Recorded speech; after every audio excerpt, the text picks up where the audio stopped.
my name's Emma. I am a PhD student at CQUniversity and I'm part of the Coastal Marine Ecosystems Research Centre in Gladstone. So I'm studying seaweed farming. Seaweed farming is happening all around the world for a number of reasons. It's a good source of human food, animal feed, pharmaceuticals. There's all sorts of smart materials being made out of it now. But at the moment, Australia doesn't really do much seaweed farming. It's quite a new area. And there's a species that everyone is particularly interested in Australia, and that's called Asparagopsis. So we've got some here. It's a red seaweed, and it has an interesting use in that if you feed it to cows in small quantities, it reduces methane emissions from the cows by up to 90%, which is amazing, obviously, for tackling global warming.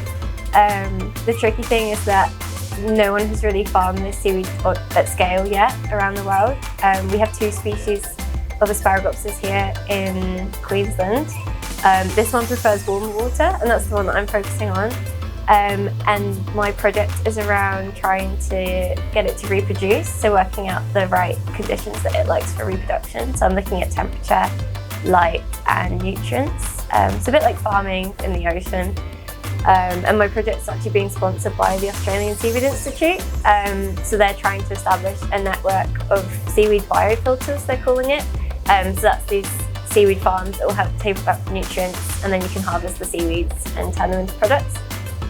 It's definitely a bit challenging compared to other seaweed species. It has 3 different life stages. So this is just one life stage.